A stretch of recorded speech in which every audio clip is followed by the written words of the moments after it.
Contrast is a game released for Xbox Live Arcade, PlayStation Network, and Steam. It's a hybrid of 3D and 2D platformer, and you know what? It's pretty good. In Contrast, you play as an acrobat named Dawn. She is the, frankly, unfeasibly sexy imaginary friend of a little girl named Clementine.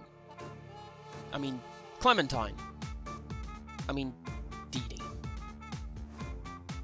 One night, Dee Dee sneaks out of her bedroom, and from here, the two of you go on an adventure, exploring a dreamlike vision of 1920s Paris, mixed with film noir and steampunk elements.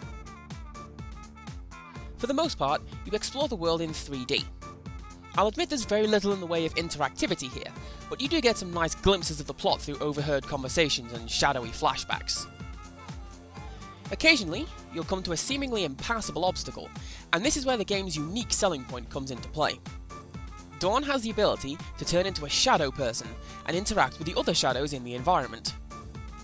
Usually, this manifests as using a shadow as a platform to reach higher ground, or to cross a wide chasm. But as you go on, you'll find some really clever puzzles where you have to move things around with torches, or follow the path made by a series of spotlights.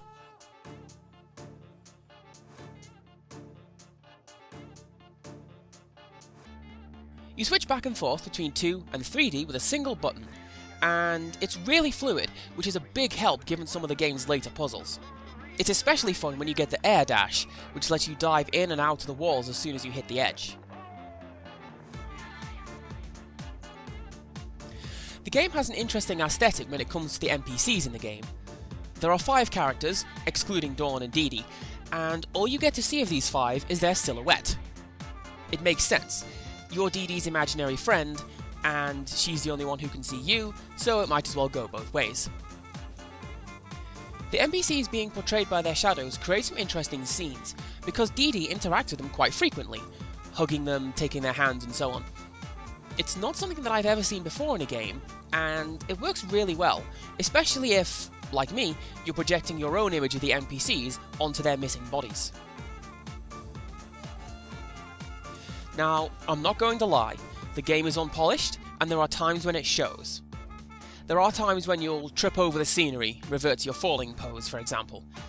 Some of the more serious bugs, I got stuck in the scenery a couple of times, and one time, I don't know how I did it, but I shot up into the skybox and I dropped an item up there, which refused to respawn for anything short of a soft reset.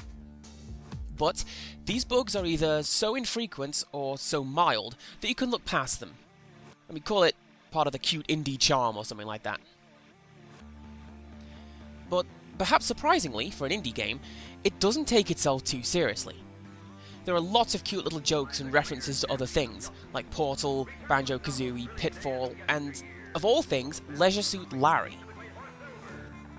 Say, with all of the shadowy platforming, did they slip in a reference to Limbo anywhere? Can't say that I noticed one. Contrast is also the right length. It took me about 4 or 5 hours to play through the entire game, and that's including me staring blankly at half the puzzles because I forgot that the dimension switching aspect is a thing that the game has. Also, if you care about achievements, there are 22 of them, 400 gamer score on the 360, and you're pretty much guaranteed to get the lot if you keep your eyes open for the obviously sparkling interactable things. In summary, it's got its flaws, but it's a really good game. I don't think it's going to set the world on fire, and I think that everything that can be done with a shadow mechanic by itself has been done in this game, but it was absolutely worth the £10 that I paid for it. I'm glad that I bought it, and you should buy it too.